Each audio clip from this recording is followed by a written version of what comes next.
happened, what was recorded in Matthew, what was recorded in Luke. And seemed like a nice, fun segment. And then they got off the air and Twitter went nuts. And so you can look this up yourself.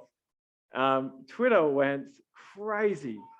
And Richard Glover was accused of promoting a magic man in the sky. That's one quote. And not just doing things that were irrelevant, but things that are ugly, horrible, and not true. He was accused of platforming ideas that are beyond the pale, like things that we cannot actually talk about in polite society because they are actually so awful. They imply things that are so horrible. He was told he might as well have used a segment to explain the virtues of anti-Semitism and other awful things. I don't know about you. Did you tweet in? Would you be offended by a 7-minute segment on ABC radio? Because it's a funny thing, I think, at the moment in Australia. And for many of us, I think about my own family. One half of my family are Christians, the other half kind of kind, lovely people, but don't believe in Jesus at all. And for some, I can see this real difference. For some, Christmas is true, relevant, beautiful. And for the other half of my family, it's irrelevant. But not just irrelevant for many, it's not just irrelevant, it's also ugly and not true. These are the stories about the person in the sky that just breed horrible things. I imagine if you came today, you're probably not down the deep, angry end of our society that's really opposed to Jesus. But maybe you're just here going, well, there's the Peter Rabbit window, happy to gather around there. There's the Jesus window, happy for you to gather around there. But let me tell you something, right? I want to tell you something about the people on your table or the table next to you, the people that invited you. Let me tell you something about that, your friend, your family member. They really, really love Jesus. They really do. They really trust him. They really do. And they think Christmas is the best moment of the year.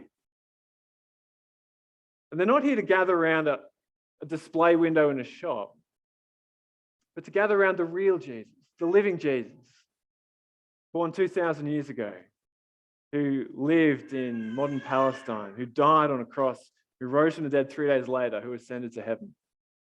They're here to gather around that Jesus and to celebrate because they're thrilled that he came, that he lived, that he died, and that he's alive again. You know, we just sang some incredible songs, and I got chills in that last one. Singing about the night Jesus was born. We're going to finish today by singing Joy to the World, right? A song of such excitement and happiness and good news that everybody in the world needs to hear it. And when you hear it, you'll be filled with happiness. That's what we're singing. You know, not even my own dear mum would sing Joy to the World about me being born. But here you all are. You're about to sing it together.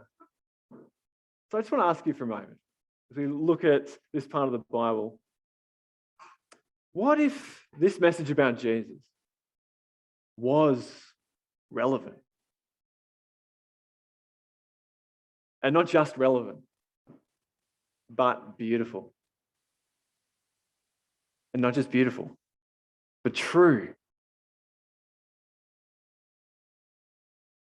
Because if it was, well, what your friends on your table, your family members, the people around you are singing about, is something that brings them the deepest happiness, the greatest joy. Jesus, is the one they want to gather around this Christmas. And they want you to know that so you can gather around him too. Well, we were going to hear a wonderful song about the birth of Christ. It's from the Bible, from Matthew chapter 1. I'd love you now to pull out a Bible. So grab one on your table. If you don't have one, we'll see if some ushers can drop some around the various tables. Third way to get it, if you can't get a paper copy, grab it on your phone.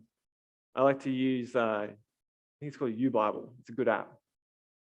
You can look it up on the phone. There's a website called Bible Gateway.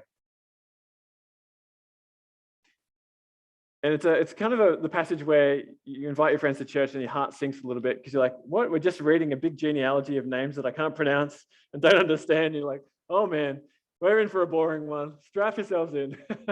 What's going to happen here?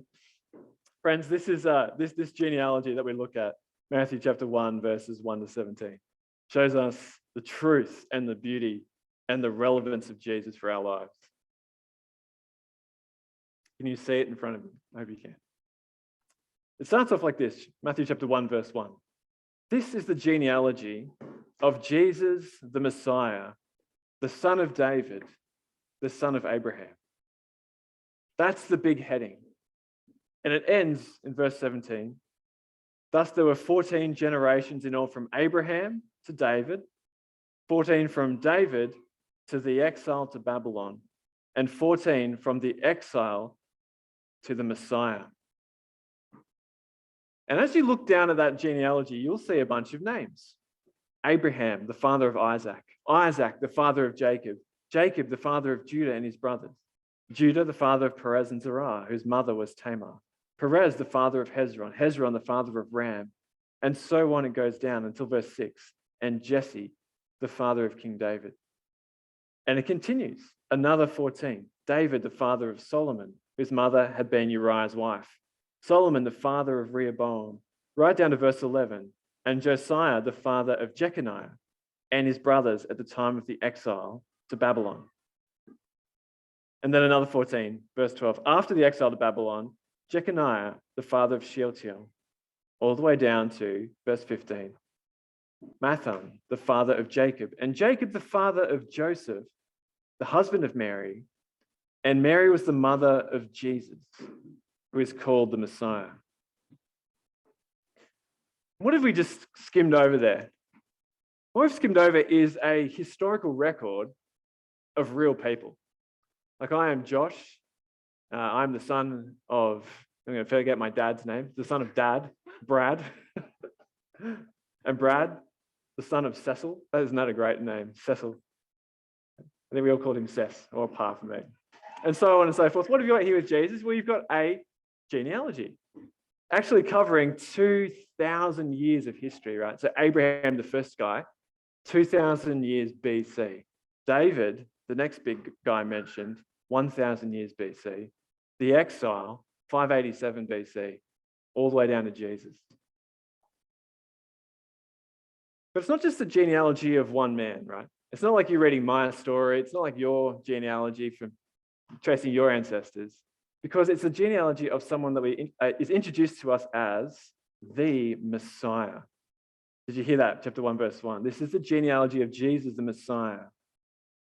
And that's what we're listening to, the Messiah. Now, that word Messiah means chosen one, the chosen one. It's a singular individual that all of history is leading up to, and whose coming is going to change the world forever. Now, I'm a massive sci-fi fan, and I think it's partly because I love the Bible, but also I just love sci-fi. And sci-fi is the genre that gets the Messiah figure more than any other, right? They're able to tell the stories that really echo the Bible's big story. Like, just anyone seen Dune yet? Right? Oh, come on, you guys. Come on. You haven't seen Dune? Sarah, we're going. I went to the Maya window. You and I going to Dune. Now, Dune is a story that's all about a Messiah. It traces the history of Paul. He's got these cool Messiah titles like the Muad'Dib and the Kawisash Harash. And I'm just making up how to say it because I've only read the book. But it's all about the history of one guy who's coming, is going to change the world forever. Someone who's anticipated. And once he comes, all of history is going to be different. His coming is going to bring a rescue. It's going to bring a change, a transformation. His coming is longed for and expected. He's the chosen one. A little more familiar, Anakin Skywalker from Star Wars, the chosen one.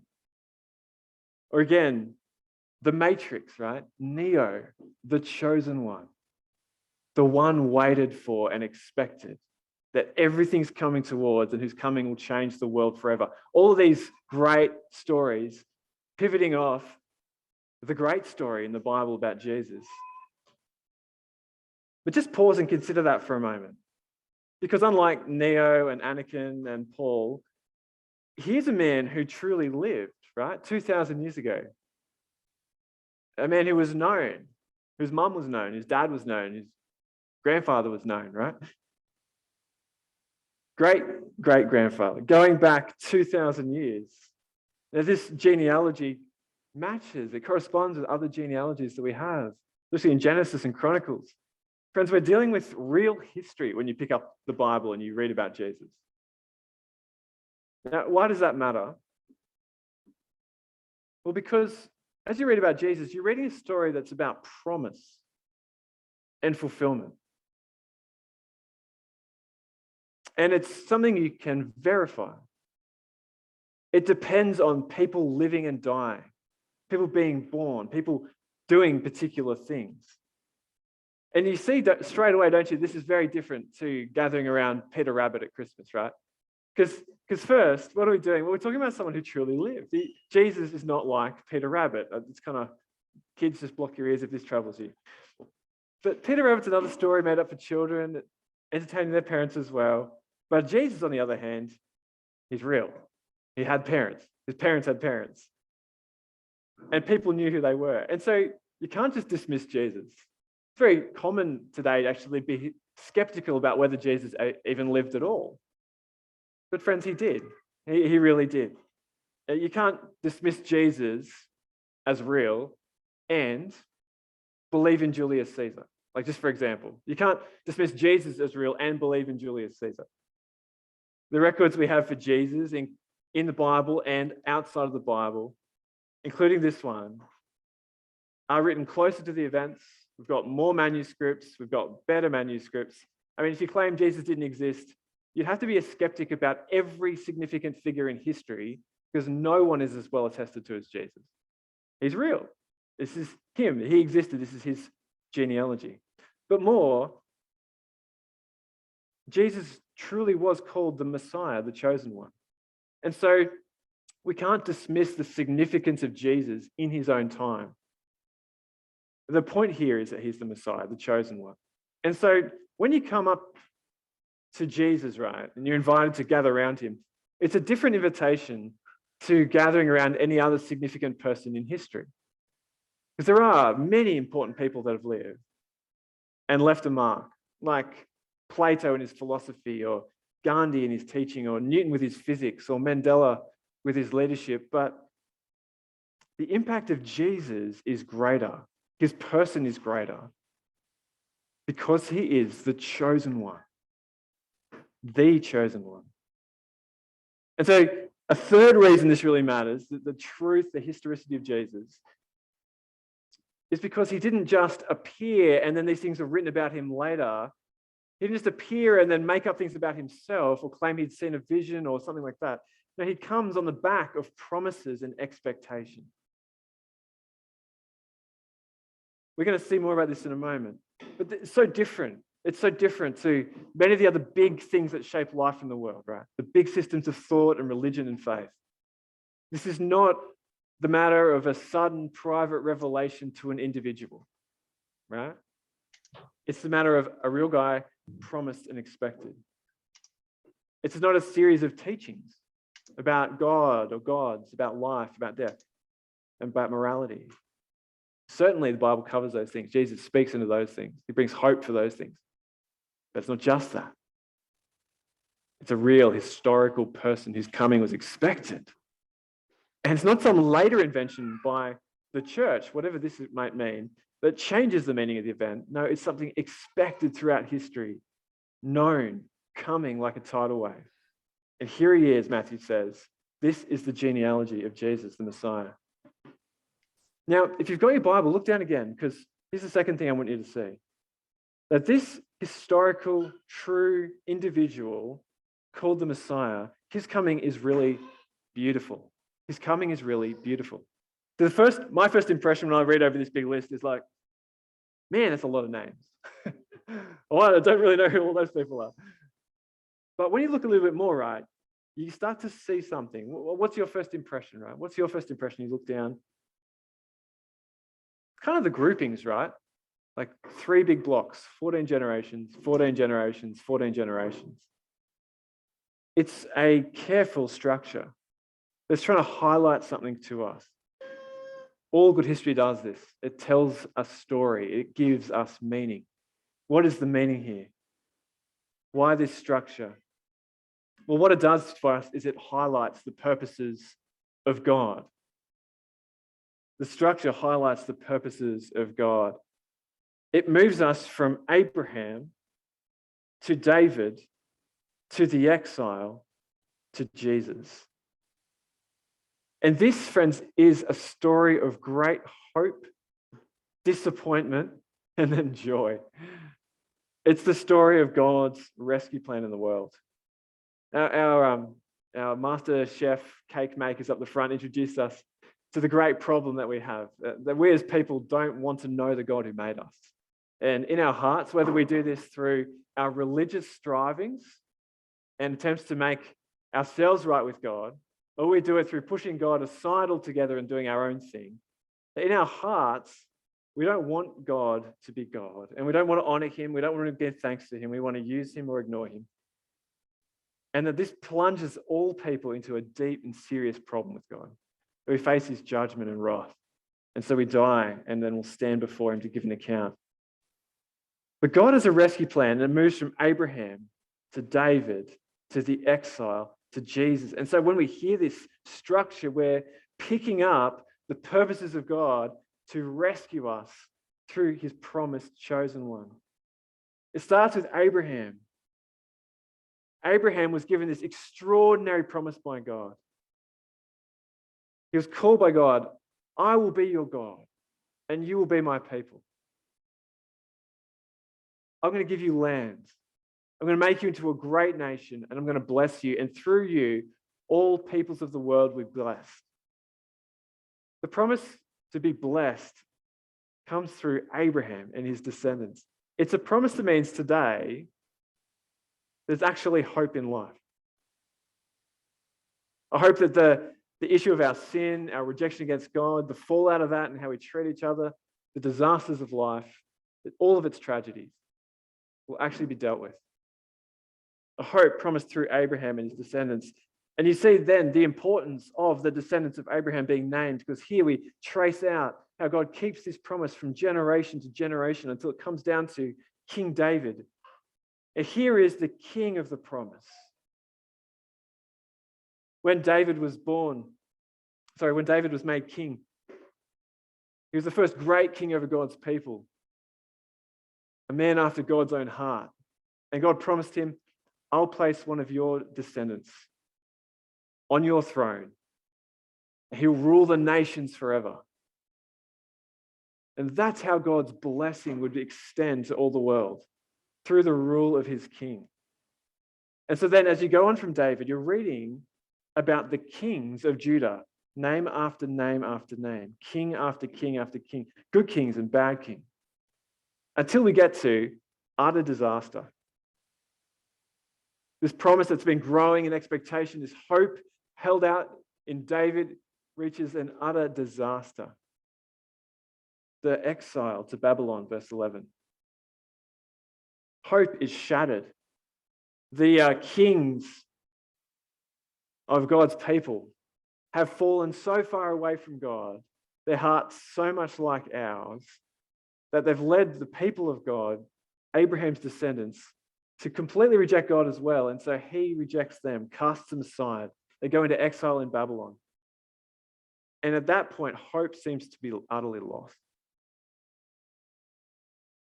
There's a central book of the Bible called Lamentations, which is an aching, tear-filled funeral dirge about the death of hope under the judgment of God.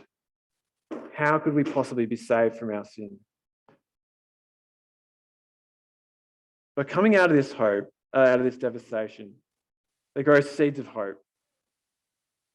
Even though the names listed after the exile to Babylon, very few of them feature in the Bible, very few of them have any significance, God's promises are not forgotten.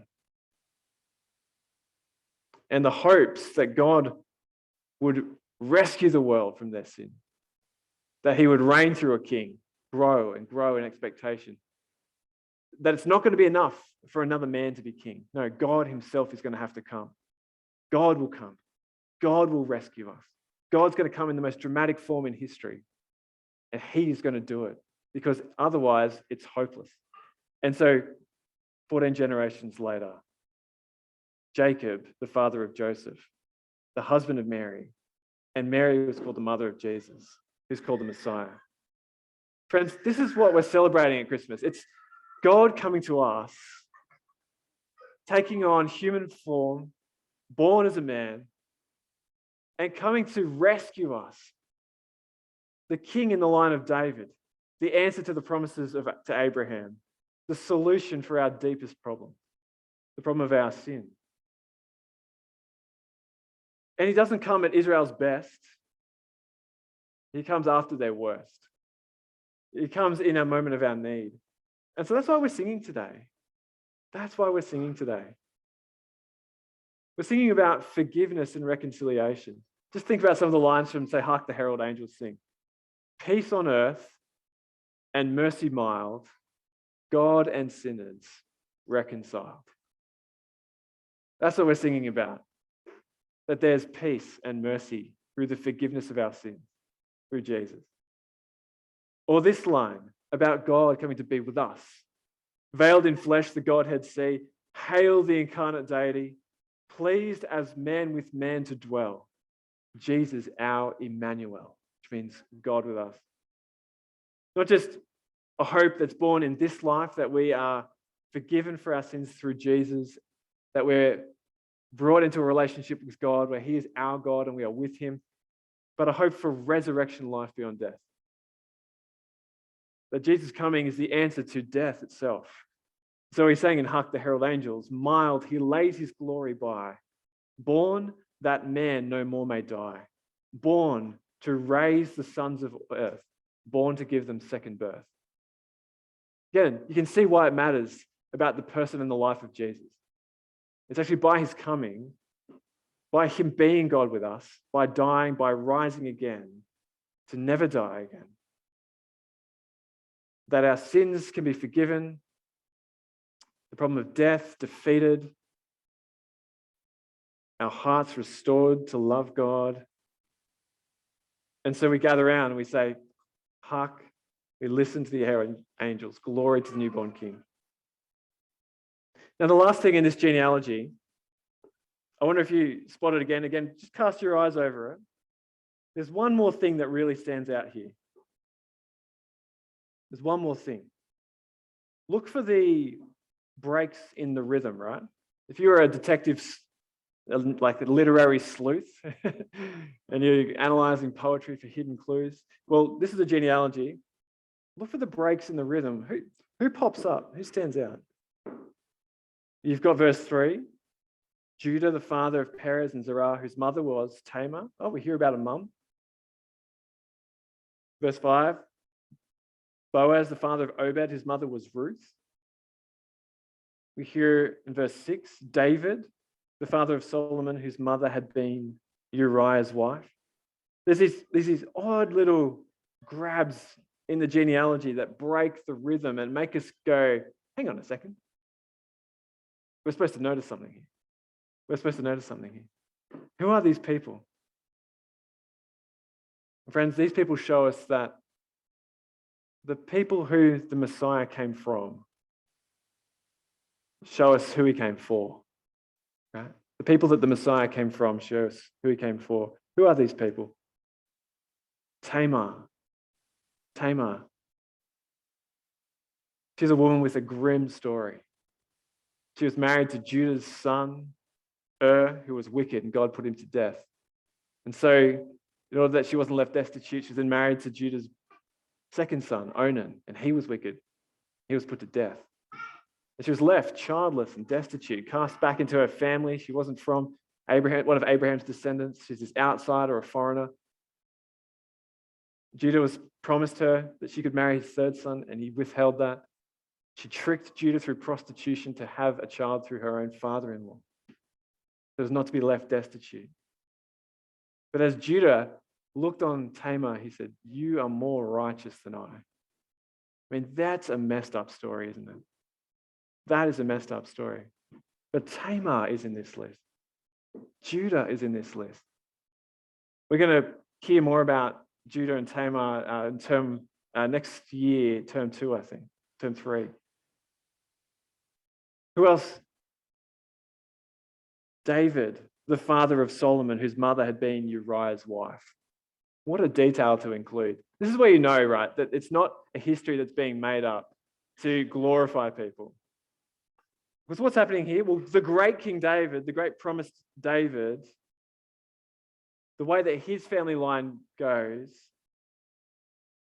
it goes through a woman who's not mentioned here, named Bathsheba, who was Uriah's wife. And the emphasis here is not so much on Bathsheba, but on Uriah. That David took the wife of another man, Uriah, who was a Hittite, another foreigner outside of the descendants of Abraham. And though Uriah was a loyal soldier and one of the greatest warriors in Israel, utterly faithful to David, David robbed him of his wife and had him murdered in battle to cover up his adultery. And it's from Uriah's wife that Jesus is descended. So what's happening here? What's happening in this story? It's not all rose-colored glasses, is it? Right? If you push back into our family trees, we wouldn't have to go far until you uncover a whole sort of mess for any one of our families. The family of Jesus, no different. It shows us, friends, the people that Jesus came from are the people he came for. People like Tamar, Judah, like Uriah, like Uriah's wife, like the great King David, like the murdering King David. And it highlights to us the problem of our hearts. But this is who God has come for. The God of the faithful and the unfaithful. The people who didn't love him, who didn't trust him, didn't walk with him. You know, David himself, who's the real center of this, prayed this after he had Uriah murdered. His adultery attempted to be covered up, and it got exposed, publicly exposed. He cries out, "Have mercy on me, O God, according to your unfailing love. Wash away my wrongdoing and cleanse me from my sin." These are the people that the Messiah came for. And I want to say to you, if you're here today, you're thinking about Jesus, the real Jesus who lives, invited to gather around him and celebrate his coming, then you need to know that you're not too good for Jesus, right? You do, in fact, need him. And you need to know you're not too bad for Jesus. He will, in fact, forgive you. And you need to know, as you're invited to gather around Jesus, you're not too great to humbly worship him. And you're not too small and insignificant that he doesn't want you as well. You see the people in this list: great kings, cast off bereaved women, heroes and wrongdoers, savages, courageous men, righteous women. All of them need the Messiah. That's what we're invited to do as we gather around him. We're going to sing in a second, and I'll invite the band to come back up. A song called "Come All You Unfaithful." It's an invitation to each one of us to gather around Jesus, to recognize that he truly is the Messiah, the one that God has promised, the chosen one, to express that we believe in him. We believe that about him. And to find forgiveness and assurance of a new start with God and the hope of life to come. I invite you to sing this song with that meaning in your mind. And if you're not quite there, if you're still thinking about Jesus, that's quite fine. Come back again, think about him at Christmas Eve, Christmas Day. Come and join us in January as we press into the big, difficult questions that each one of us has about God and life. But take this moment now to reflect on who Jesus is and gather around him.